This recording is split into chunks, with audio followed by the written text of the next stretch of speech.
Bien, vamos a dar inicio a esta clase número 13 de Romanos.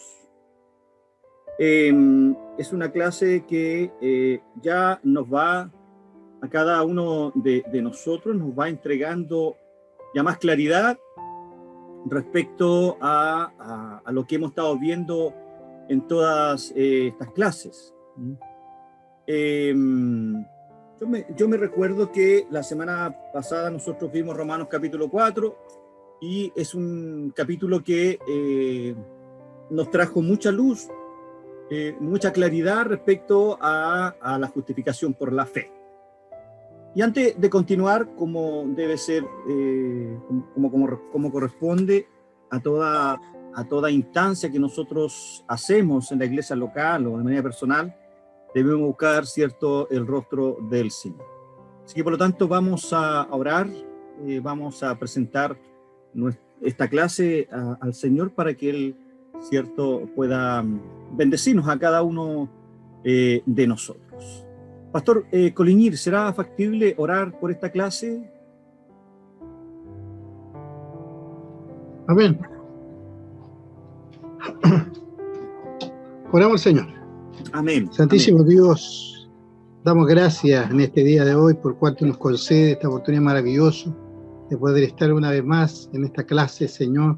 Que usted sea dándole entendimiento a cada uno de nosotros, mi Señor amado, especialmente, Dios mío, el cual está dirigiendo este estudio, mi Señor amado, bendice su Hijo, Padre, en gran manera, Dios eterno, para que así Dios tenga mucha paciencia junto a nosotros, mi Señor. Padre, en esta hora pedimos la cobertura, pedimos, Señor, su ayuda, Señor amado. En esta hora en tus manos quedamos sujetos, Señor amado Jesús, dirigiendo por tu poder de tu Espíritu Santo. Pedimos su bendición en el nombre de su Hijo amado Jesucristo.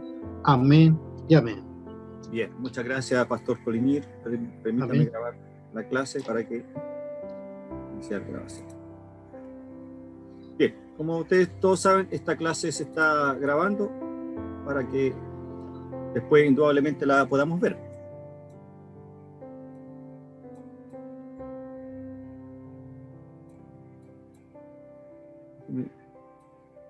Hacer el último ajuste que... Ahí sí. Ahí sí. Bien. La vista y ahí estamos. Bien. Entonces vamos a dar comienzo a esta clase número 13 de Romanos. Permítanme... el PPT, acá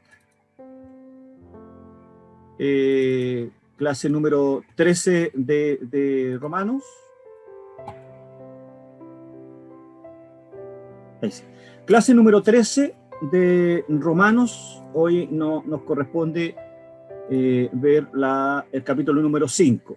Como propósito es el mismo de la clase anterior, porque hay una unidad entre el capítulo 4 y el capítulo 5.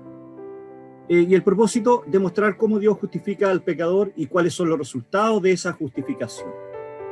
Las tareas que yo le pedí es realizar la lección número 6, que alguno de ustedes ya la envió. Generé la misma clase en una plataforma de Google, así que usted, si no puede abrir el archivo, no lo puede contestar, usted puede abrirlo en su celular y ir contestando, porque como es con una alternativa no habría mayor inconveniente. Lo ideal es que ustedes hubiesen leído, como les pedí la semana pasada, que leyeran el capítulo número 5 de Romanos, que son 21 versículos. Debe demorar unos 15-20 minutos, y de ahí ustedes se van a dar cuenta que el capítulo 5 de Romanos está dividido en dos partes, del 1 al 11 y del 12 al 21. Al final de esta clase, porque ya esta clase la terminamos con el capítulo 5, la tarea para el próximo martes va a ser que usted escriba una pequeña reflexión de una página sobre el tema de la propiciación. Aquellos que no la han escrito, aquellos que no, indudablemente les voy a pedir que la adjunten. Para eso, yo recuerdo que hace una semana, un poquito más, les compartí a cada uno de ustedes algunos diccionarios teológicos y algunos diccionarios bíblicos que les van a facilitar su trabajo, la realización de este trabajo. La idea central de esta clase número 5, que es la misma de la semana pasada, es la justificación es producto de la gracia de Dios, se recibe mediante la fe y resulta en una nueva posición delante de Dios. ¿Por qué una nueva posición? Porque recuerde que nosotros antes estábamos en una condición de condenados, producto del pecado de Adán, y eso lo vamos a ver hoy día. Y a través, ¿cierto?, de la justificación, Dios nos declaró inocentes y por lo tanto ahora reconciliados con Dios, como es uno de los beneficios de esta justificación. Y luego en nuestro marco teórico, aquí agregué un libro que yo se los mandé dentro de la tarde, y este sí es obligación que usted lo lea. Son 55 páginas. Usted se va a demorar 1 hora, profesor Juan. 1 hora, 55 páginas. Profesor Juan Cerda.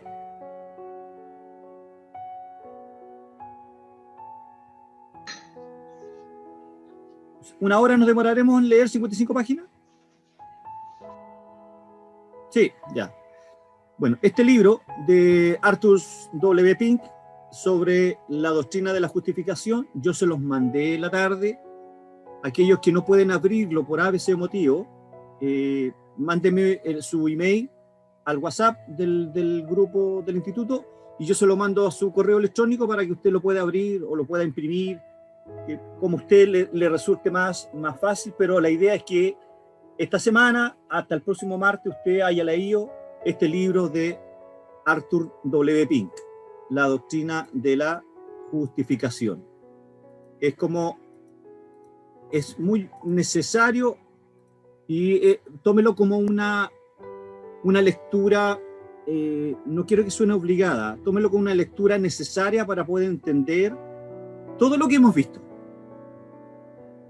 Todo lo que hemos visto y lo que vamos a ver hoy día. Y para que usted pueda entender lo que vamos a ver a contar de la próxima semana, que es el capítulo 6 y 7, usted, la única posibilidad que pueda entender lo que vamos a ver a contar de la próxima semana, más aún, porque me imagino que usted ha entendido todo lo que hemos visto esta semana. Espera un segundo. Ahí, déjeme corregir. Ahí sí.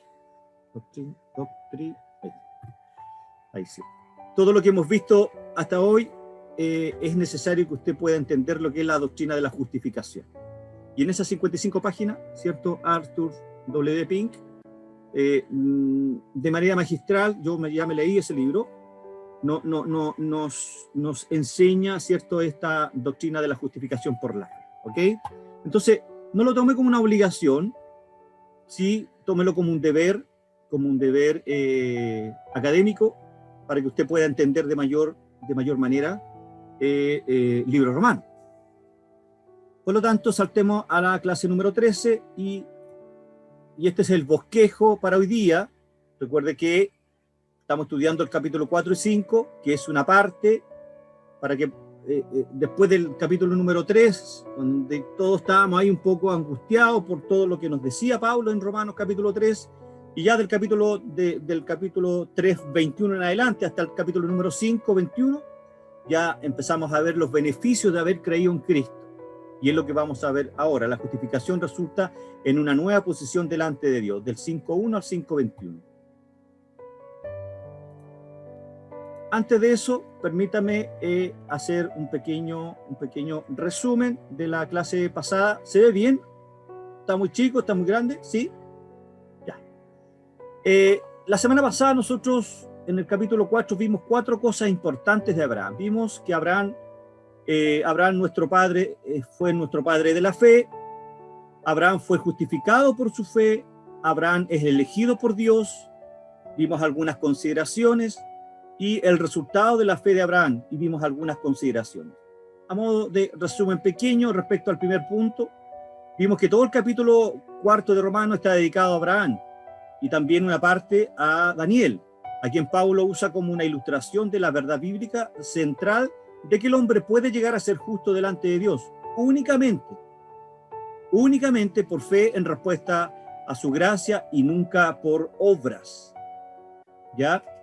En los versículos 6 y 8 se refiere a David, como le dije, pero Pablo simplemente está usando a David como una ilustración para ratificar lo que está enseñando acerca de Abraham. Es decir, señores judíos, ¿ustedes consideran a Abraham el padre de las obras? ¿Se acuerdan que veíamos algunos escritos de algunos rabinos en que consideran que Abraham fue justificado por su fidelidad a la ley? Pero Pablo nos dice, no, Abraham no fue justificado por su obediencia a la ley, sino que fue justificado por su fe. ¿Y eso dónde lo vimos? En Génesis capítulo 15, verso 6, se los voy a leer para que nos quede más claro.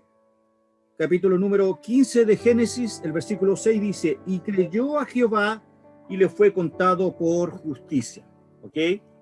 Luego Abraham fue justificado por su fe. En el versículo 3 y 5 vimos este desglose que Pablo hace de manera magistral. Luego Pablo repite esta misma dinámica de la justificación por fe, porque Abraham creyó por fe.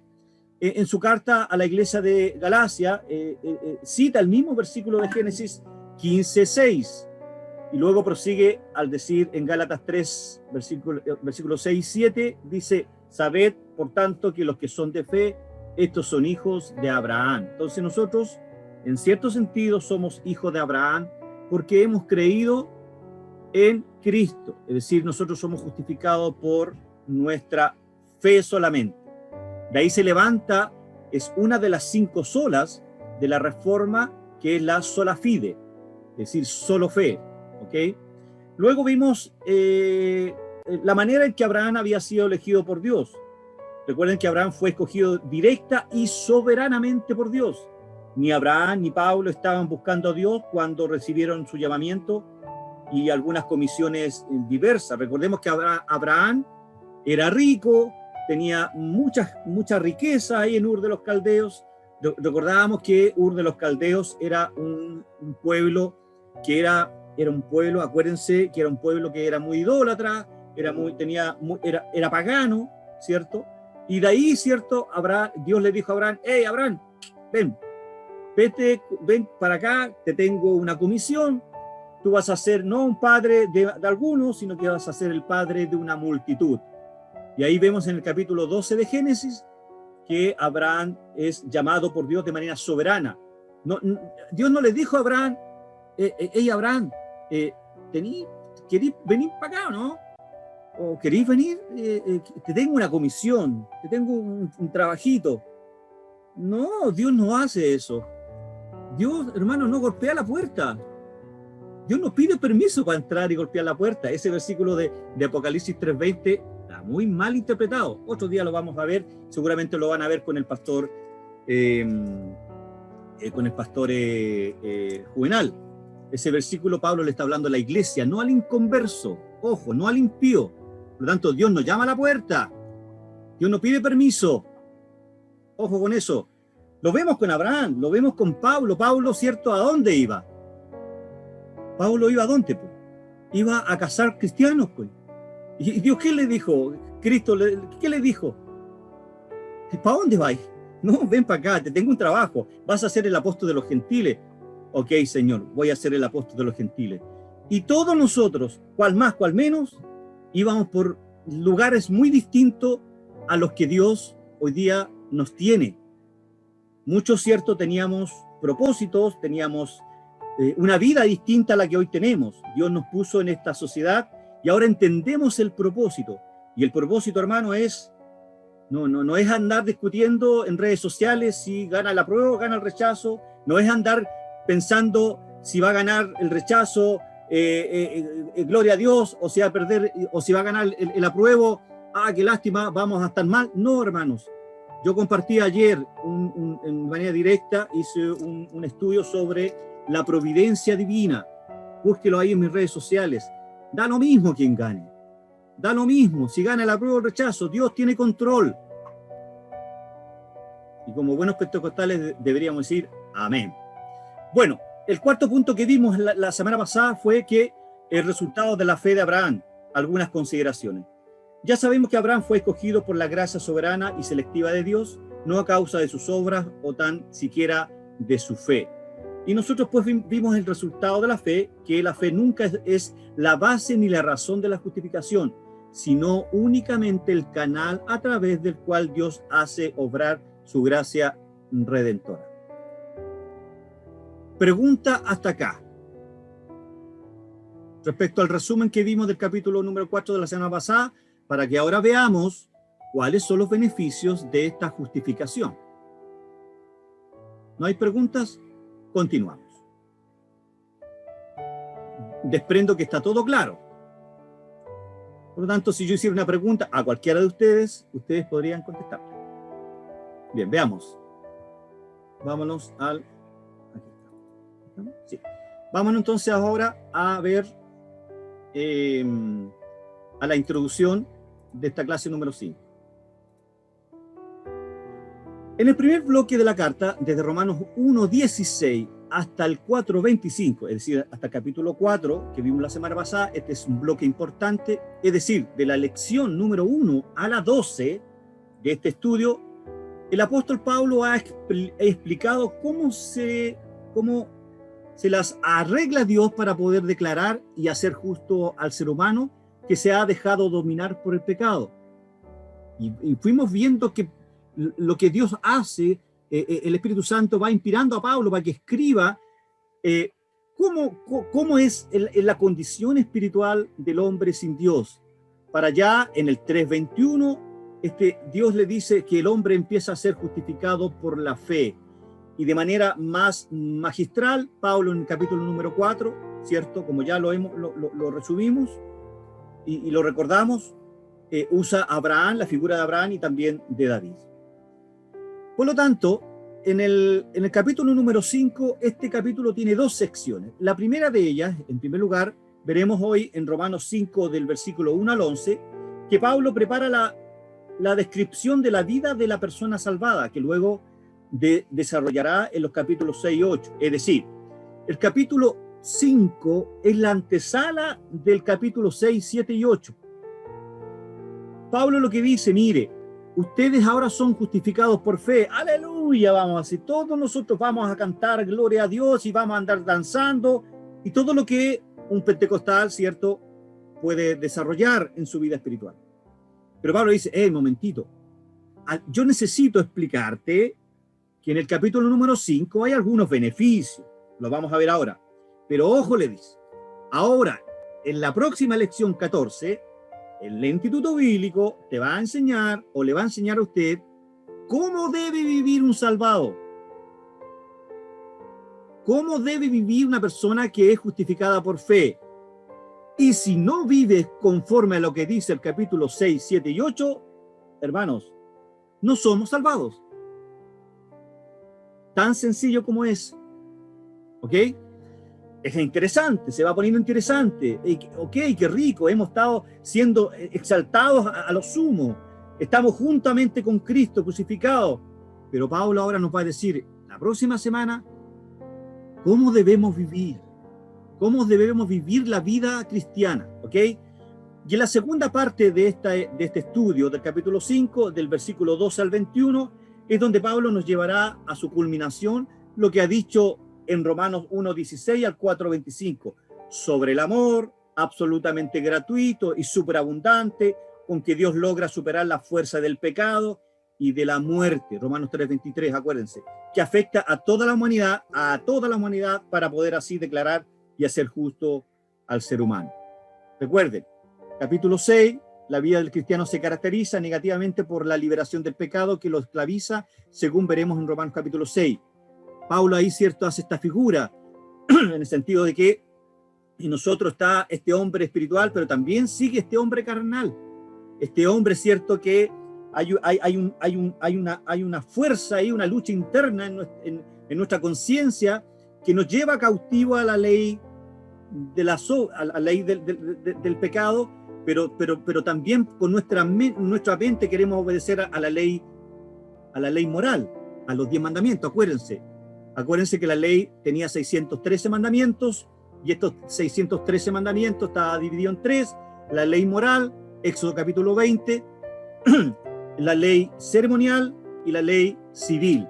Lo que quedó derogado con Cristo fue la ley civil y la ley ceremonial, porque se cumplieron en Cristo, pero la ley moral debemos cumplirla todos los días de nuestra existencia, no para ser salvos, no para ser justificados, porque recuerde que Pablo dice que Abraham fue justificado por la fe y no por las obras, y que la ley, ¿cierto?, es simplemente un ayos, es la nodriza que nos lleva a Cristo, a la cruz. Bien, continúo entonces. Esto lo traje del libro que les mandé en PDF de Arthur W. Pink. Solamente quiero leerles la última parte. La justificación entonces no se refiere a algún cambio subjetivo producido en la actitud de una persona, sino que es exclusivamente un cambio objetivo en su posición en relación a la ley. Que la justificación es imposible que pueda significar hacer a una persona, que la justificación es imposible que pueda significar hacer a una persona justa o buena intrínsecamente, es más claramente visto a partir del uso del término en sí en la Escritura. Por ejemplo, en Proverbios 17:15 leemos, dice, el que justifica al impío y al que condena al justo, ambos son igualmente abominación a Jehová. ¿Ok? Ahora bien, obviamente quien cambia a un impío, haciéndolo una persona justa, está lejos de ser una abominación a Jehová, pero el que a sabiendas dice que una persona impía es justa es aborrecida a él. Por lo tanto, yo les voy a pedir, les reitero, léanse ese libro, 55 páginas, va a estar bastante interesante para que podamos entender. Y ahora ya vamos a entrar analizando el desarrollo y la primera parte del versículo 1 al 11, pero esta vez vamos a ver del 1 al 4 y así vamos a ir desglosando. Esa es la introducción, pero no la vamos a tocar.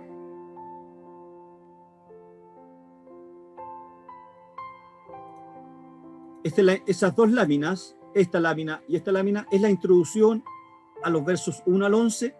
Usted lo puede leer con tranquilidad en su casita. Ya es una introducción que traté de redactar lo más sencilla posible. Vamos a leer esta parte de acá. No solamente todos los incrédulos son enemigos de Dios, sino que Dios también es el enemigo de todos los incrédulos, hasta el punto en que Él está airado contra ellos todos los días, dice el Salmo 7:11, y los condena al infierno eterno. Dios es el enemigo del pecador, y esa enemistad no puede terminar a menos que haya solamente hasta que solamente el pecador deposite su confianza en Cristo. Toda persona que no sea un hijo de Dios es un hijo de Satanás. Podemos ver en Juan 8:44 y también en Efesios capítulo 2, versículo 1 al 3, que dice que somos hijos de ira.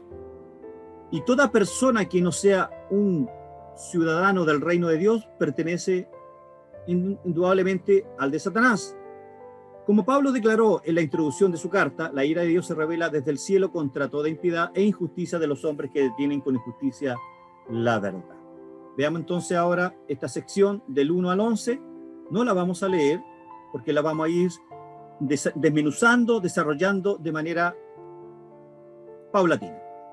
La primera parte de este capítulo 5, de los versículos 1 al 11, está bien estructurado. En los extremos y a modo de inclusión, Pablo señala que por la acción liberadora de Cristo a favor nuestro, lo que él denomina la justificación, ya lo hemos analizado, hemos obtenido primero la paz y la reconciliación con Dios, lo cual posibilita el auténtico orgullo cristiano que no se basa en los propósitos, en sus propios méritos, sino en la conciencia agradecida de lo que Dios ha hecho por nosotros.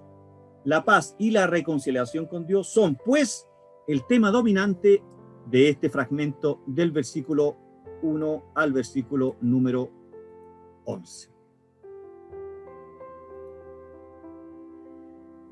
Introducción, primera parte. En primer lugar, veremos hoy el Romanos 1 al 11, que Pablo prepara la descripción de la vida de la persona salvada, que luego desarrollará en los capítulos 6 al 8, como lo señalé. Aquí se resume en 3 frases los resultados de la justificación. Recuerde que Pablo nos habla de manera magistral en el capítulo 4 de la justificación y nombra a Abraham como el padre de la justificación. Primero, hay 3 cosas importantes que nosotros podemos ver en este capítulo número 5. En esta sección del versículo 1 al 11 hay 3 cosas importantes que vamos a ir desarrollando de manera exegética. Lo primero es que tenemos paz para con Dios por medio de nuestro Señor Jesucristo, nos dice el versículo número 1. Justificados pues por la fe, tenemos paz para con Dios por medio de nuestro Señor Jesucristo. Luego, lo segundo que Pablo nos menciona como un beneficio de la justificación es que tenemos entrada por medio del mismo Cristo y por la misma fe a esta gracia en la cual estamos firmes. El versículo 2 nos dice, por quien también tenemos entrada por la fe a esta gracia en la cual estamos firmes y nos gloriamos en la esperanza de la gloria de Dios. Y lo tercero, como decía la última parte del versículo 2, nos gloriamos en la esperanza de la gloria de Dios. Estos son los 3 frutos de nuestra justificación: paz, gracia y gloria. Esa palabra gloria ahí está en el verbo aristo pasivo. ¿Qué significa eso? Que es permanente. Esta gloria es eterna, es permanente. Nada lo puede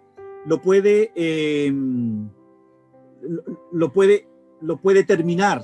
Esta gloria que Dios nos entrega, que nos gloriamos en la esperanza de la gloria de Dios, nadie puede terminar esta relación con Dios. Es eterna, nada lo puede perjudicar. Recuérdense Romanos 8:1, no hay ninguna condenación para los que están en Cristo. Es el mismo lenguaje que Pablo usa en toda su carta. Versículo número 1 dice, justificados pues por la fe. Literalmente lo que Pablo está diciendo es, habiendo sido declarado justo pues por la fe. El vocablo pues del primer versículo apunta hacia lo que Dios ha hecho en los capítulos 1 al 4. La expresión por la fe se refiere a la única condición demandada por Dios para declarar justo al pecador, es decir, por la fe. Tenemos paz para con Dios, que es la segunda parte del versículo número 1. Dice, en algunos manuscritos la forma verbal disfrutemos de la paz con Dios.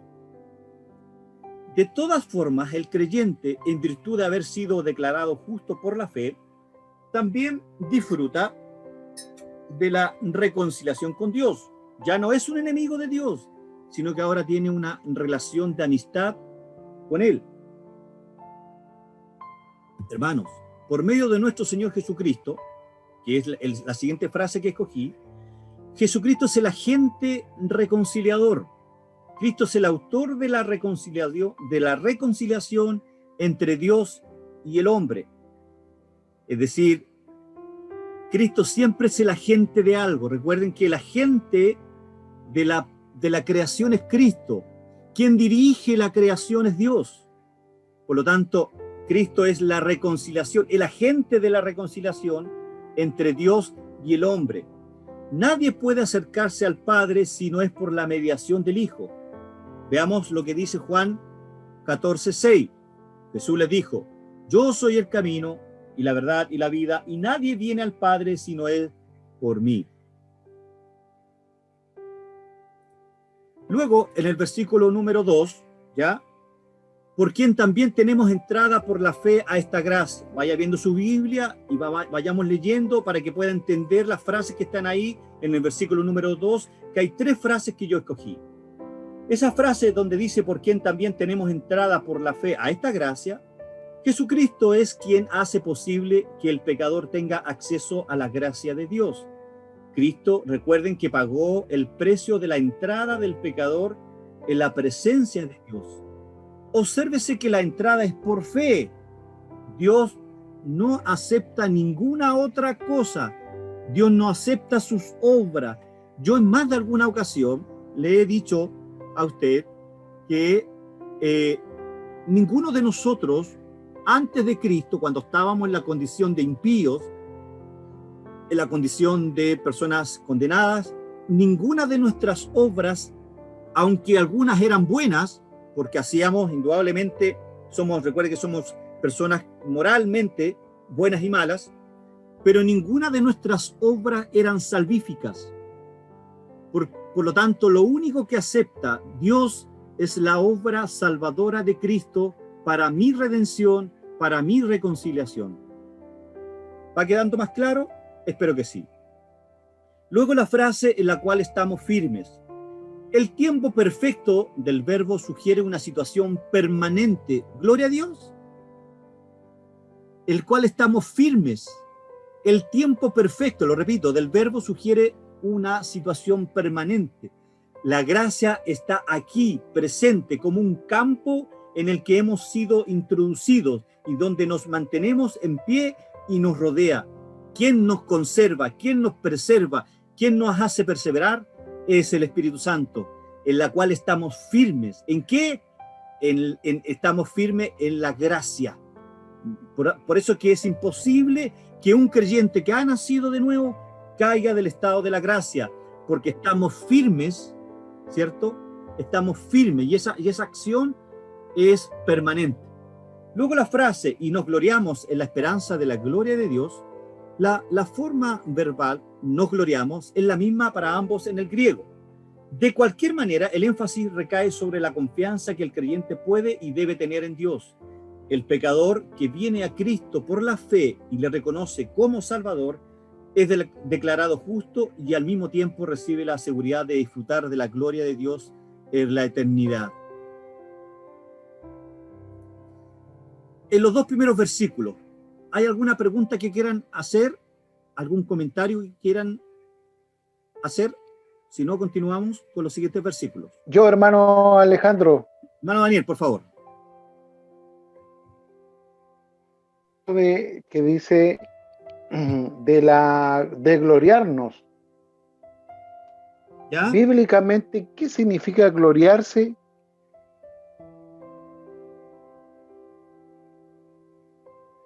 Donde dice, nos gloriamos en la esperanza de la gloria de Dios. El versículo 2, al final del versículo 2.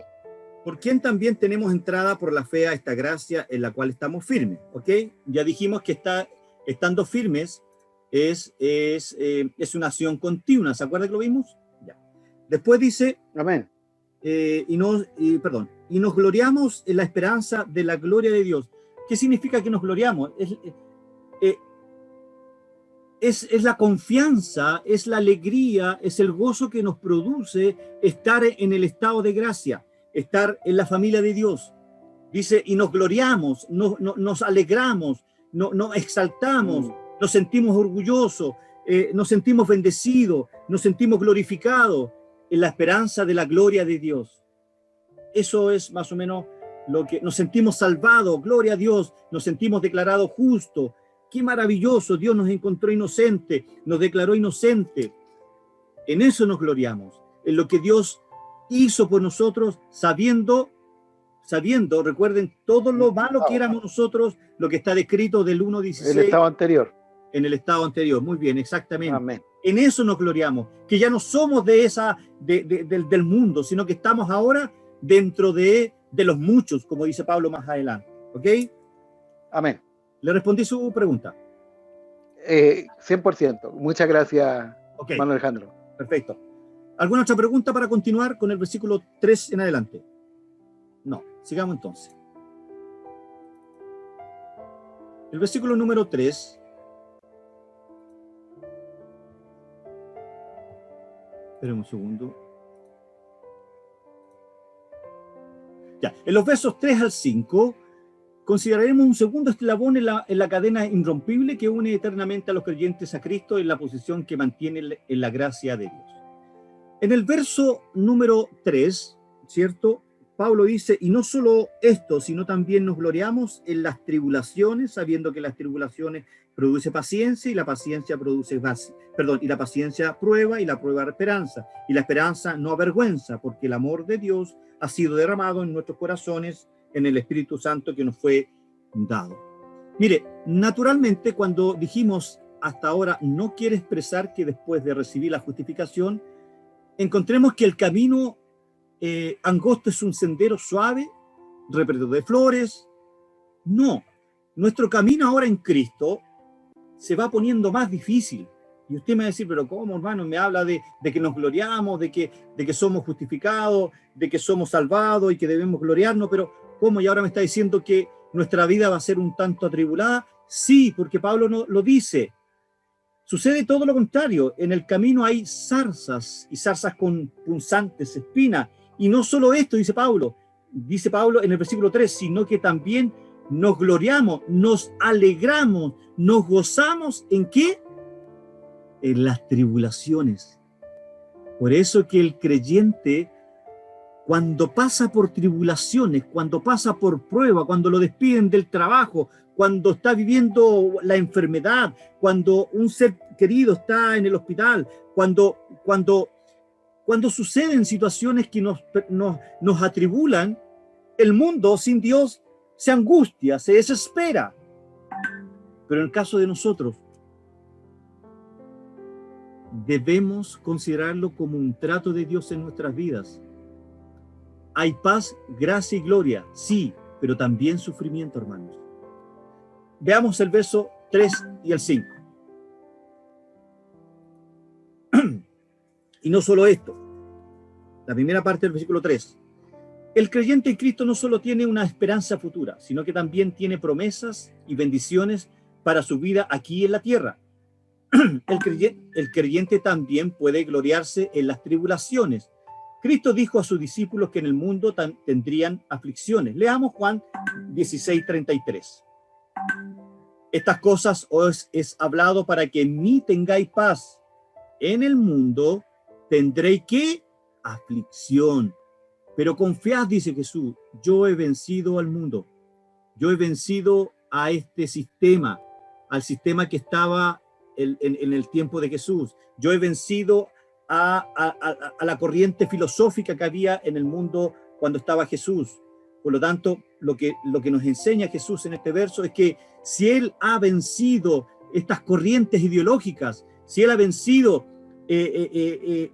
lo que estaba sucediendo, lo que estaba en la política, lo que estaba en la sociedad, los filósofos que habían en el Imperio Romano, Él dice que nosotros también podemos vencer cuando estamos en Cristo, ¿ok? Pero podemos confiar en Él, puesto que Él ha vencido al mundo. Hermanos, las tribulaciones en la vida del creyente son usadas por Dios para producir, escuche bien, beneficios espirituales. Pablo hace una seguidilla de palabras, un juego de palabras, y dice, la tribulación produce paciencia. Claro que sí, es decir, la capacidad para aguantar, para resistir el problema, para soportar, sabiendo, Señor, tú tienes control de esto. Señor, yo sé que tú me vas a sacar en victoria. A lo mejor no resolveré el problema, pero esto es para mi bien. Eso es lo que Pablo nos está enseñando, ¿ok? Estos son los beneficios de la justificación por la fe, que entendemos la vida desde otra perspectiva ahora. Tenemos una cosmovisión distinta de la vida hoy en día. Por lo tanto, resistimos en medio de las pruebas sin abandonar la lucha. Ojo, ¿y cuál es nuestra lucha? Doblar nuestras rodillas, confesar al Señor que estamos viviendo una tribulación. Señor, esta tribulación tú la pusiste en mi camino, ayúdame a vencerla. Tu Hijo Jesús dijo que en el mundo no tendremos aflicción, pero yo confío en usted, porque Él venció al mundo. Yo también quiero vencer lo que estoy viviendo, Señor. Dame la paciencia, ¿ok?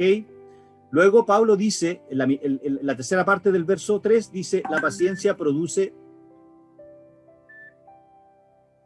Bueno, hay un hermano que me dice que tiene problema de conectividad, tiene muy mala señal, hermano Luis. Bueno, después va a escuchar la clase, hermano Luis, y se va a gozar como estamos gozando nosotros. La paciencia produce prueba, dice Pablo, es decir, un carácter aprobado. La paciencia tiene el objeto de obrar en el carácter de la persona y moldearla hasta producir una clase de carácter que llena los requisitos para ser considerado como aprobado. ¿Se recuerdan esa palabra aprobado? Pablo dice que su ministerio fue aprobado. Se sentía aprobado por Cristo. Se refiere a que él, quizás como ningún otro apóstol y quizás como ningún otro creyente en la historia de la iglesia, nos demuestra todas las aflicciones que Pablo tuvo que soportar por amor a la obra. Y quizás aquí hay algunos siervos, ¿cierto?, me recuerdo 3 o 4 que hay acá conectados, siervos, es decir, pastores, le hace eco lo que estamos hablando. Su ministerio ha sido de aflicción, ha sido de altos y bajos, pero todo aquello, como dice Pablo, lo he tenido por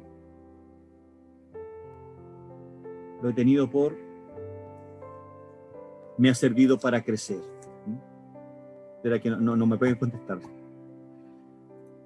Luego, y la prueba, esperanza, y la esperanza no avergüenza. La esperanza del cristiano se basa en la promesa de Dios. Dios es fiel y por lo tanto cumple todos sus compromisos. El creyente no tiene que avergonzarse de confiar en lo que Dios ha prometido, ya que un día la esperanza se convertirá en realidad. Y me gustaría leer Romanos 15:13. Espérenme un segundo, por favor. Lo voy a descontar acá. Ahí ya no se va a escuchar más. Bien. Ahora, la frase porque el amor ha sido derramado en nuestros corazones. Perdón, íbamos a leer Romanos 15:13. 15:13 dice, y el Dios de esperanza os llene de todo gozo y paz en el crecer, para que abunden en esperanza, para que abundéis en esperanza por el poder del Espíritu Santo. Pablo, cierto, lo señala aquí, dice que que las pruebas que nos deben traer esperanza y que la esperanza no nos debe avergonzar, no nos debemos avergonzar de que estamos esperando en Cristo, ¿okay? Luego la frase, ya, porque el amor de Dios ha sido derramado en nuestros corazones por el Espíritu Santo que nos fue dado. Mire, esta frase explica el por qué la esperanza no avergüenza. La razón fundamental es que cuando alguien trate de ridiculizar nuestra esperanza, ¿cómo? ¿En qué? ¿Cómo? Tu hijo está enfermo y sientes gozo y confías en que Dios te tiene enfermo, tu cabro chico. El mundo nos dice eso. Nos puede ridiculizar nuestra esperanza. La realidad del amor de Dios se hace más patente en nuestras vidas cuando mostramos que nosotros, a pesar de que suena ridículo para los demás, nosotros tenemos esperanza y esa esperanza no nos debe avergonzar, dice Pablo. El amor de Dios hacia nosotros, es decir, sus hijos, ha sido derramado intensamente. El amor de Dios ha sido derramado en nosotros y nunca nos va a dejar solo. Podemos momentáneamente, quizás por las circunstancias, sentir que Dios nos ama, pero no, eso no es así. Dios siempre, desde la eternidad pasada, desde que estábamos en el vientre de nuestra madre, Dios nos amó, nos ama y nos va a amar con un amor incondicional. Escuchen esto. Dios a usted no le ama más cuando se porta bien, pero tampoco le ama menos cuando usted se porta mal. Dios siempre le va a amar a usted igual, de manera incondicional. ¿Ok? La expresión en nuestros corazones destaca el centro mismo de la vida. La referencia tiene que ver con algo que ocurre en el momento de la salvación. El Espíritu Santo hace su residencia permanente en la vida del creyente en el momento en que éste ha puesto su fe en Cristo. Del momento que nosotros hemos depositado nuestra fe en Cristo, recuerden que el amor de Dios se depositó en nuestros corazones. Desde el momento que Dios depositó en nosotros, en nuestros corazones, el Espíritu Santo, Él permanece con nosotros para siempre. A veces lo contristamos cuando nos portamos mal y Dios tiene que corregirnos. ¿Ok? Resumen de estos versos. Hay 3 etapas. La primera etapa, ¿cierto? El sufrimiento produce paciencia. Con esto se quiere decir que el sufrimiento es lo que genera la misma paciencia que necesitamos para soportarla. Así como el cuerpo humano produce los anticuerpos en presencia de la infección, no podríamos ejercitar la paciencia sin el sufrimiento, porque sin este no habría necesidad de paciencia. Número 2, la paciencia produce aprobación o virtud probada. La paciencia nos hace salir aprobados. ¿Ok? Número 3, la virtud produce esperanza, es decir, confianza en cuanto a la gloria final. La madurez de carácter nacida de la paciencia con la cual se soportaron los sufrimientos en el pasado. No hay cosa más rica, hermanos, cuando hemos estado viviendo situaciones angustiantes, cuando hemos estado viviendo situaciones dolorosas, cuando tenemos problemas en el trabajo o de alguna relación interpersonal y tenemos conflicto. No hay cosa más gozosa, más gloriosa, cuando al final de este problema salimos bendecidos, salimos glorificados, salimos, ¿cierto?, entendiendo que fue Cristo quien tomó desde el minuto cero el control de ese problema. Pregunta hasta el versículo número 5. ¿Algún comentario? Si no, continuamos. Hermano Alejandro. Amén. Nada más. Amén. Gracias, Amelia. Dígame. A lo mejor yo me voy a dar ciertas características propias de mi persona, pero siempre me ha hecho eco a mí la palabra que dice que cualquier evento le puede producir, le puede pasar tanto al impío como al limpio. Siempre me hace eco esa palabra en la mente. Obviamente con respecto a lo que usted decía. No sé qué comentario me podría agregar. Perdón, no le entendí el comentario. Lo que pasa es que siempre en mi cabeza, bueno, yo he pasado hartas situaciones y yo como cualquiera, no solamente yo, el decir, todos tenemos problemas, todos tenemos tribulación, todos, ¿cierto? Sí. Vivimos ciertas situaciones de repente como que nos hace flaquear. Entonces siempre me ha hecho eco a mí en la cabeza esa palabra de que cualquier evento le puede pasar al limpio y al impío. Y la verdad que no la he podido tratar yo en forma personal, no la he podido tratar esa palabra, me hace mucho eco en la cabeza. Obviamente no sin dejar de lado mi fe en Dios y las promesas que él ha hecho y hace, ¿cierto?, constantemente en su palabra.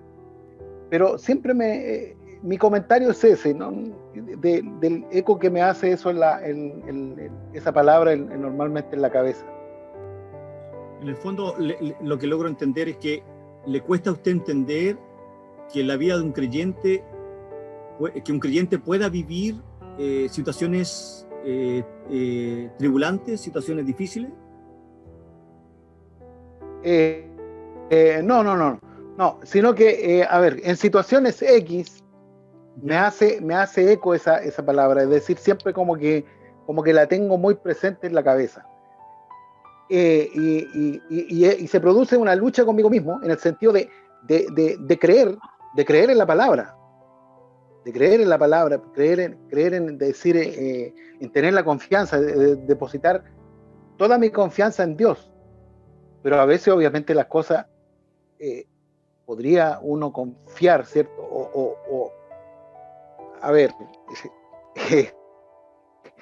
no sé cómo explicarlo en realidad, pero se me produce eso de que de como una contradicción propia en mí, digamos. Sí, ya estoy entendiendo. Sin faltar a mi fe, en realidad. Sí, estoy entendiendo.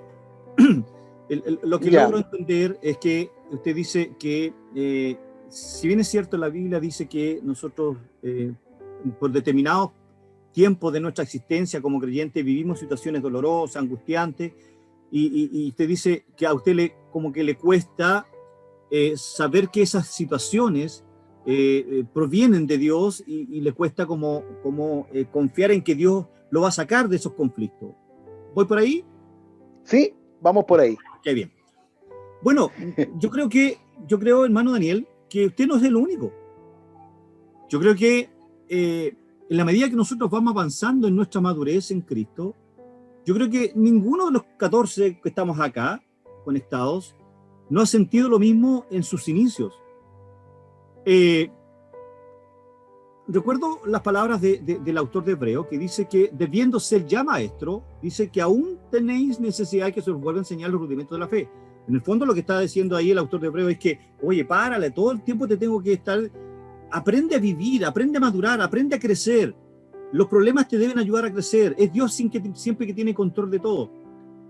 Por lo tanto, mi hermano Daniel, en la medida que nosotros vamos creciendo y nuestra santidad o nuestra justificación, ¿cierto?, va creciendo, lo que se llama la santificación progresiva, gracias, hermano Daniel, nuestra santificación progresiva, nosotros vamos conociendo a Dios, a este Dios maravilloso, al Dios de la Biblia. Y nos vamos dando cuenta que es Dios que desde el minuto cero, desde mi existencia, ha tenido siempre el control de todo. Es decir, cuando yo entiendo que Dios es absolutamente soberano, que Dios en su providencia, Él orquesta en este escenario de la vida, Él orquesta todos los eventos que suceden a mi alrededor. Y esa debe ser mi confianza. Que si yo iba conduciendo, y mire lo que le voy a decir, si yo iba conduciendo mi camioneta y me colisionaron, gracias, Señor. No sé por qué permitiste que me colisionaran, pero gracias, Señor. Siempre va a haber un propósito, sí. Siempre, muy bien, siempre va a haber un propósito con todo lo que nos sucede. Claro. Siempre, siempre. Nunca nos olvidemos de eso. La Biblia nos demuestra que Dios es absolutamente soberano. Es absolutamente soberano. Mire lo que le voy a decir. Creo que lo he empezado muchas veces con el pastor Jorge. Me da lo mismo si gana el rechazo o la apruebo. Me da lo mismo. Va a salir la opción del 25 de octubre, la que Dios ya tiene determinado en su propósito. Nos desgastamos en redes sociales tratando de defender una postura. Pero llega el minuto que dice, no, pues Dios es soberano, da lo mismo. Sí tenemos que de una u otra manera tratar de filtrar, y quien nos pide consejo, dar un consejo sabio con las escrituras. No voy a dar mi posición, por supuesto, pero tratamos de defender los valores cristianos, a eso me refiero. Amén. Pero en la medida que nosotros vamos creciendo, y para ir terminando el comentario, nos vamos dando cuenta que Dios es absolutamente soberano y que Él tiene el control, ha tenido el control y va a seguir teniendo el control de mi vida. ¿Ok? Pero eso va en la medida en que yo voy conociendo, intimando con Dios en oración, en el estudio de su palabra. ¿Me entiende? Y eso lo vamos a ver en el capítulo 6, 7 y 8. Lo vamos a ver. Pablo habla muy bien de eso. Y ya no empieza a dar algún atífono. Dice, ok, somos justificados, perfecto, qué rico. Pero en el mundo tendréis aflicciones. Las aflicciones producen paciencia, y la paciencia esperanza. ¿Ve? Eso es. No sé si le contesto su pregunta, hermano Daniel. Amén, amén. Ya, perfecto. Muchas gracias. Sigamos entonces. No, gracias a usted. Sigamos del verso 6 al 11 para terminar esta parte del día de hoy. Versículo 6, 5 y 6. El versículo 6. Porque Cristo, cuando aún éramos débiles a su tiempo, voy a leer la introducción de esta última sección, del 6 al 11. Una tercera eslabón en la cadena irrompible que liga a los creyentes a Cristo por la eternidad y les da razón para gloriarse, es que poseen la esperanza de la gloria de Dios. Esta se encuentra en los versículos 5 y 6, puesto que se trata de la obra de Dios en todos y en cada uno de sus aspectos, lo que estábamos diciendo. Por lo tanto, es imposible que la salvación se pueda perder. Y la culminación de esa maravillosa obra divina es la glorificación definitiva en cada creyente en Cristo. Versículo 29 y 30 del capítulo 8 dice, a los que antes, es decir, Dios conoció, también los predestinó para que fuesen hechos conforme a la imagen de su Hijo, para que Él sea el primogénito entre muchos hermanos. Y a los que predestinó, a estos también llamó. Y a los que llamó, a estos también justificó. Y a los que justificó, a estos también glorificó. Esa palabra glorificó está en un tiempo pasivo, en el área aoristo, que significa, hermanos, ese verbo que es eterno, que es permanente. Dios nos glorificó desde que estábamos en el vientre de nuestra madre. El que yo un día levanté la mano en una campaña evangelística o pasé adelante a recibir a Cristo, es solamente el día en que Dios me dijo, hasta aquí nomás eres un impío y ahora pasas a ser un hijo mío. Es un evento de mi vida, pero Dios me ha glorificado desde la eternidad pasada, porque dice que a los que conoció a estos también predestinó. Fíjense, de la eternidad pasada Dios ya me conoció, me predestinó, me llamó, me justificó y me glorifica, me glorificará y me seguirá glorificando hasta el día que Él venga. ¿Se dan cuenta? Veamos el versículo número 6. Porque Cristo, cuando aún éramos débiles, a su tiempo murió por los impíos. La explicación de por qué el cristiano ha sido perdonado y dotado del Espíritu Santo es el hecho de la muerte expiatoria de Cristo, que ya la expiación la vimos la semana pasada de manera magistral y de manera cierto extraordinaria. Nuestro hermano Arián nos hizo una explicación. La expresión éramos, ¿cierto? Que está ahí. Esa expresión es el participio presente. Dicha expresión sugiere un estado continuo.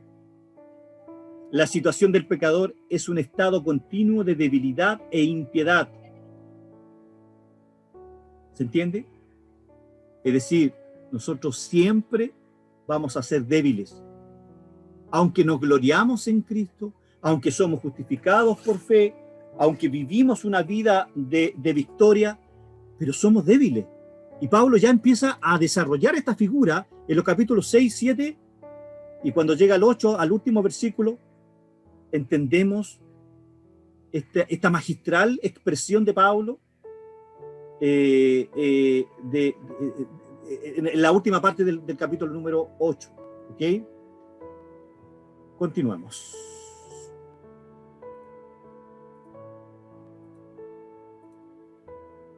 Ya. Por lo tanto, el vocablo débil se refiere primordialmente a una debilidad espiritual. Cuando leemos Romanos 4:19 y el tema 4:19, Pablo nos dice: y no se debilitó en la fe al considerar su cuerpo, que estaba ya como muerto, siendo casi de 100 años, o la esterilidad de la matriz de Sara. Está hablando de Abraham. Y el término impío refleja todo lo contrario de lo que Dios es. He aquí las más insondables expresión de la gracia de Dios. Cristo murió en el lugar de los débiles y de los impíos. Como yo era débil, soy débil desde que nací espiritualmente y voy a morir débil hasta cuando me vaya. Y voy a morir, ¿cierto? Débil, ¿cierto? Pero ahora estoy en Cristo, siento esa esperanza, siento esa gloria, vivo de manera victoriosa, pero sigo débil. Y Pablo desarrolla esta debilidad en los capítulos 6 y 7. Hago énfasis porque vamos a ver que sí somos débiles. Luego, Él no murió por los justos, sino por los injustos y los pecadores. Esa es la prueba más maravillosa de su amor. Él no murió por los justos porque no hay ningún justo, sino por los injustos y por los pecadores. ¿Ok? Versículos 7 y 8 dice: ciertamente apenas morirá alguno por el justo. Mejor sería porque difícilmente por un justo alguien morirá. Indudablemente que sí. Difícil que Cristo haya muerto por lo justo. No hay ningún justo, dice la Biblia. Aunque difícilmente ocurriría, aún así podría ser que de entre los hombres haya alguien que se ofrezca a morir por un justo. No, Cristo murió por los injustos. Cristo murió por los pecadores. ¿Ok? Luego la frase del versículo 7, con todo, pudiera ser que alguno osara morir por el bueno. Bueno, esta frase mejor sería porque por el bueno quizá alguien también se atreverá a morir. ¿Ok? Es posible que haya alguna persona, repito, dispuesta a dar su vida por otro a quien considera bueno. Pero lo maravilloso del amor y de la gracia de Dios es que siendo nosotros pecadores, Cristo murió por nosotros. 2 veces consecutivas leer los versos 6 y 8, Pablo acá enfatiza el hecho de que Cristo murió por los pecadores, no por los justos. Aunque Pablo dice, bueno, si hay alguno que quiere morir por un justo, está bien, pues. No. Si alguien se atreve a morir por un justo, está bien. Pero sería absurdo, en la lógica de la teología bíblica, de que exista algún justo. Desde nuestra mirada, desde nuestra cosmovisión bíblica, no hay ningún justo, ni aún uno, dice Pablo. ¿Ok? Versículo número 9. Pues mucho más, ¿cierto? La primera frase del versículo. Esta frase introduce un argumento de mayor a menor como el que acostumbran a utilizar los rabinos de los tiempos de Pablo. La siguiente frase, estando ya justificados en su sangre. Mejor sería, habiendo sido ya declarados justos por su sangre. La muerte de Cristo es la base sobre la cual Dios puede declarar justo al pecador. Luego la frase, por él seremos salvos de la ira, es súper importante esto. Cristo nos salva tanto de la penalidad del pecado como de la ira venidera.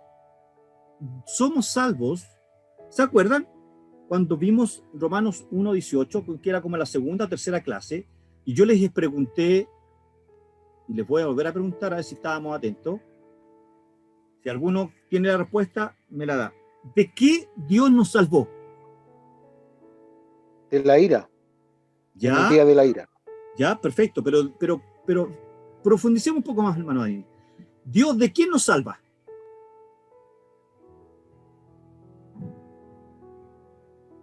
¿Alguien tiene la respuesta? Hermano Alejandro, ¿Sí? Dios nos salva de su ira, ¿Ya? por ¿Sí? consecuencia de nuestro pecado. Sí, estoy de acuerdo, pero yo dije en su oportunidad que Dios nos salva de Él mismo. Suena, porque ¿quién es el que va a estar en el día de la ira? Él. Amén. Él. Que la ira del Señor, Entonces, ¿de quién somos salvados?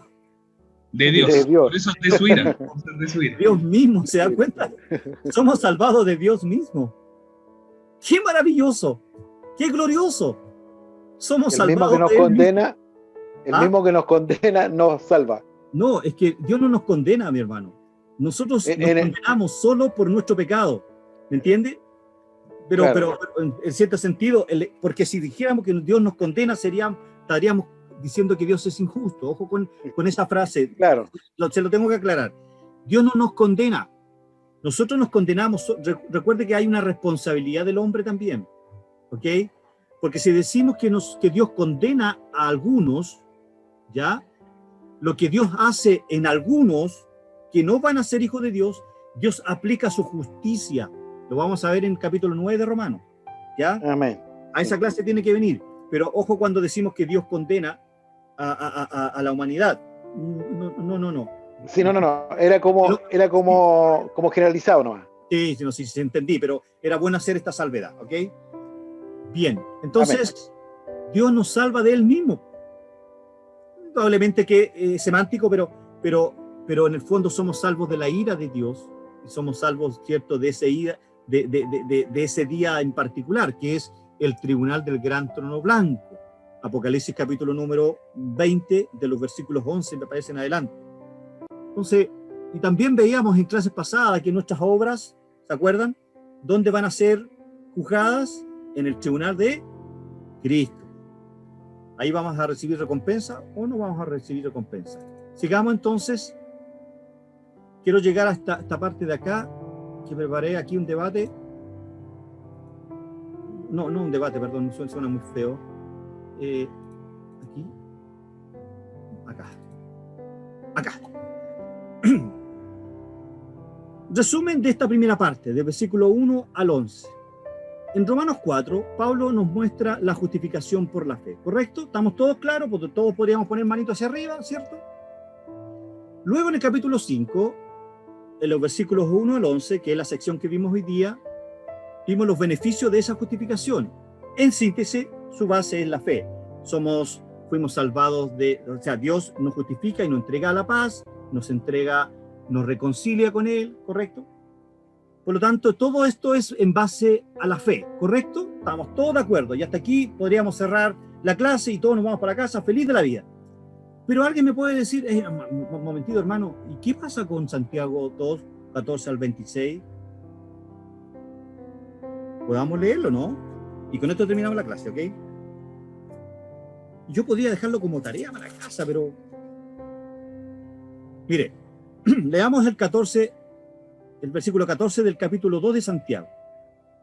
Hermanos míos, ¿de qué aprovechará si alguno dice que tiene fe y no tiene obras? ¿Podrá la fe salvarle? Y si un hermano o una hermana están desnudos y tienen necesidad del mandamiento de cada día, saqué a colación esta parte de Santiago. ¿Por qué? Porque nuestros hermanos arminianos siempre van a sacar este pasaje. Y vamos a ver por qué. En Santiago, capítulo 2, de los versos 14 al 26, el apóstol nos presenta un problema. ¿Cuál problema? Que por medio de las obras mostramos si fuimos justificados o no. No es para contradecir a Romanos. Esto lo va a ver usted en hermenéutica. Porque si yo tomo literalmente lo que Pablo dice, lo que Santiago dice en esta sección del 14 al 26, se estaría contradiciendo con la justificación solo por la fe. Y la Biblia, hay un principio de hermenéutica, lo que está en la clase de hermenéutica, que un versículo no puede contradecir a otro, o una sección de un capítulo en particular no puede contradecir a otro. No puede contradecir. Hay una sola verdad. ¿Ok? Y tanto el Antiguo como el Nuevo nos habla de la justificación por la fe. Pero entonces, ¿de qué no está hablando Santiago? Sigamos. En Santiago toma la discusión, todas las discusiones acerca de la naturaleza de la fe que salva. ¿Cuál es la fe que salva? La fe muerta no da frutos ni de santificación ni de buenas obras ante los hombres. La fe viva muestra sus frutos en santificación y en obras ante los hombres. Leamos el versículo 23. Y se cumplió la escritura que dice: Abraham creyó a Dios y le fue contado por justicia. Ahí se acaba la discusión de Santiago capítulo 2, el tema de las obras. ¿Se da cuenta? Porque si yo leo hasta el versículo 22, usted me puede contradecir respecto a que la salvación yo la tengo que permanecer, porque mi fe sin obra es muerta, ¿cierto? Si yo digo que si yo digo que he sido justificado, Santiago dice, yo tengo que mostrar públicamente que he sido salvado. Pero Santiago hace esa salvedad en el versículo 23 y dice, hablando de Abraham, y se cumplió la escritura que dice, Abraham creyó a Dios y le fue contado. ¿Qué creyó Abraham? ¿Abraham hizo obra? No. Santiago dice que, y Abraham creyó a Dios y le fue contado por justicia y fue llamado amigo de Dios. Fue llamado amigo de Dios por su fe. Por su fe. Génesis 15:6. Lo vuelvo a leer. Y creyó a Jehová y le fue contado por justicia. Ojo, ¿cuándo creyó Abraham? ¿Antes o después de la ley? ¿Antes o después de ir a sacrificar a su hijo? ¿Antes o después de ser circuncidado? ¿Alguien tiene la respuesta? Antes. Antes, pues. Antes. No había hecho nada bueno Abraham, solo creyó a Dios que le dijo, hey, vente, sale de la tierra. Y por esa fe se le llama el padre de la fe. Y por esa fe, Génesis dice que esa fe le fue contado por justicia. Por lo tanto, la fe viva muestra sus frutos en santificación y en obras ante los hombres. ¿Ok? Resolvamos esto. El verso 18, ¿cierto? De Santiago 2, dice, pero alguno dirá, tú tienes fe y yo tengo obras. Muéstrame tu fe sin tus obras y yo te mostraré mi fe por mis obras. Bueno, el versículo 18 dice, muestra tu fe sin las obras y yo te mostraré mi fe por mis obras. ¿Cómo saben ustedes que yo tengo esa fe salvadora? Dios sí lo sabe. Dios sabe que yo tengo esa fe. Dios sabe que yo confío en Él. Pero delante de Dios, por lo tanto, delante de Dios soy justificado. Por la fe, y Dios lo sabe. Y delante de los hombres, ¿cómo demuestro mi justificación? ¿Cómo demuestro que soy hijo de Dios? Por mis obras. Por las obras. Eso es la discusión de Santiago capítulo 2. No voy a leer Génesis 15:6. Nos dice que creyó Abraham, pero sus obras se muestran ¿cuándo? 400 años después, pues. Génesis 22:9. Ahí, bueno, en Génesis 22 está cuando Abraham, ¿cierto? Levanta el puñal, ¿cierto? Y va a sacrificar a su hijo Isaac. ¿Y qué le dice el ángel? Para. Sí, ya te creemos. Dios dice, sí te creo. Y ofrece, ¿cierto? Le ofrece un becerro para que sea crucificado. ¿Ok? El verso 23 dice, ya lo leímos, y Abraham creyó a Dios y le fue contado por justicia. Abraham fue justificado ante Dios por la fe y ante los hombres por las obras que dieron evidencia de su fe. Eso es, hermano. No hay una contradicción entre lo que dice Santiago respecto a las obras y respecto a lo que Pablo dice desde el capítulo 1 hasta el capítulo 16 y en todas sus epístolas, que el justo por la fe vivirá y que somos justificados por la fe y no por las obras. ¿Le parece? Quiero concluir esta parte del versículo 12 al 21. Usted lo lee, lo estudia en su casita, lo lee, y con esto quiero culminar. En los capítulos 4 y 5 de Romanos, Pablo aborda de lleno el tema de la justificación por la fe. Recuerden, en el capítulo 4 toma como ejemplo a Abraham y a David. Versículos 6 y 8 del capítulo 4 habla de David. El resto del capítulo 4 habla de Abraham. Abraham creyó a Dios y su fe le fue reconocida por justicia. Es decir, Dios declaró a Abraham justo sobre la base de la fe sola. Y esto fue lo que Lutero, ¿cierto?, nos saca a relucir en la Reforma, ¿okay? La sola fe. Pablo observa el hecho de que Abraham no había sido aún circuncidado cuando Dios lo declaró justo. De manera que la circuncisión no guarda relación directa con la justificación, en nada. David afirma en el Salmo 32, verso 1 y 2, que el hombre a quien Dios perdona sus inequidades y perdona sus pecados es feliz, es bienaventurado. El rey David no apela a los ritos de la ley, sino a la pura gracia de Dios. Pablo concluye que la justificación es un acto divino que no depende del obrar humano, sino de la obra perfecta de Cristo en la cruz. Y para eso podemos leer Romanos 4:25, como ya para ir finalizando.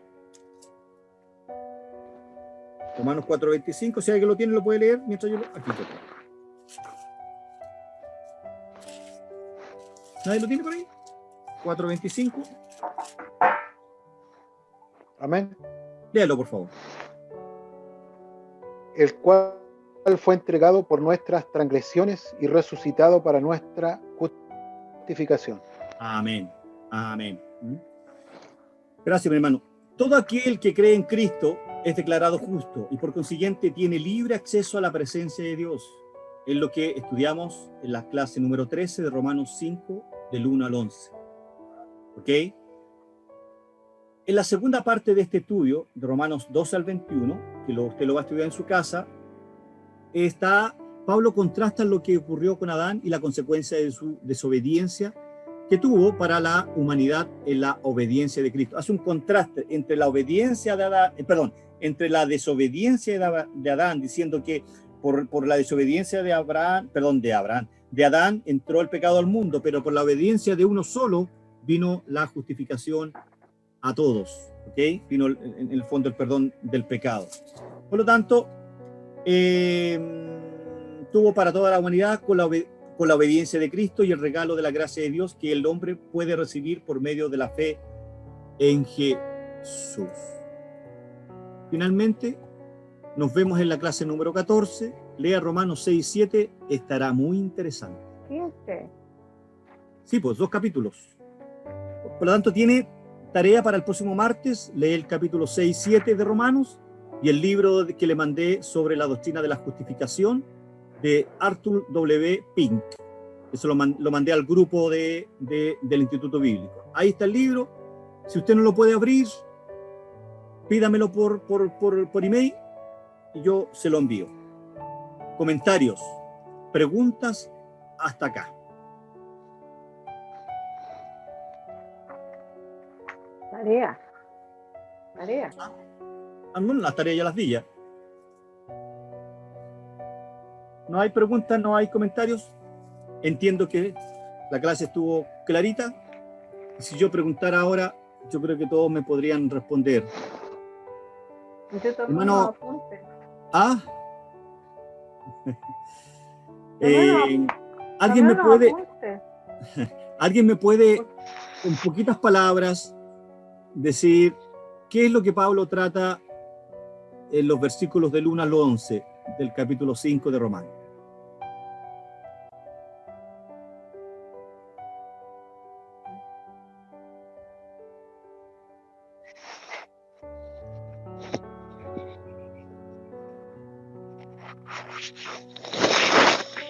No me vaya a decir que nos habla de la justificación por la fe, porque esto lo hace en el capítulo 4. Pero ¿qué nos habla en el versículo 1 al 11? Nos habla de los beneficios. Los beneficios de la justificación. Sí, sí, bien, muy bien, hermana Elizabeth. Nos habla de aquello. Por la justificación, por la fe, tenemos paz para con Dios. Por la justificación, por la fe, tenemos entrada libre, acceso a esa gracia. Y por la justificación, por la fe, hemos sido reconciliados con Dios. Esos son los beneficios. ¿Perdón? Nos gloriamos. Nos gloriamos en esa justificación, en esa gracia. ¿Ve pues?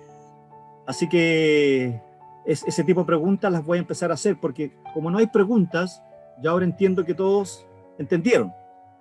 Así que la única que va a tener carita feliz hoy día va a ser la hermana Elizabeth. Bien, hermanos. Si no hay preguntas y no hay comentarios, damos por concluida esta clase. Pastor Jorge, ¿algo que quiera comentarnos? Sí, bueno, agradecer a Dios, qué bueno el poder tener esta clase. Algo tocó usted en este minuto acerca de la reforma, y quiero hacer una invitación extensiva a los pastores, los hermanos, para el sábado 7 de noviembre. Vamos a tener una cátedra magistral acerca del tema de la reforma.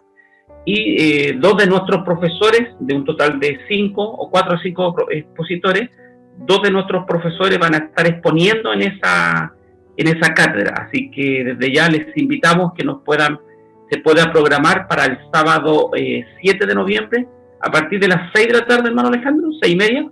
Así es, 6 de la tarde. 6 de la tarde. A las 6 de la tarde vamos a estar comenzando una cátedra que de alguna manera va a ser de bendición, principalmente acerca de lo que fue y de lo que contribuyó la reforma, no solamente a nivel del mundo, sino que también a nuestro país Chile. Así que desde ya invitarle para que usted pueda agendar para ese día, sábado 7 de noviembre, a partir de las 6 de la tarde.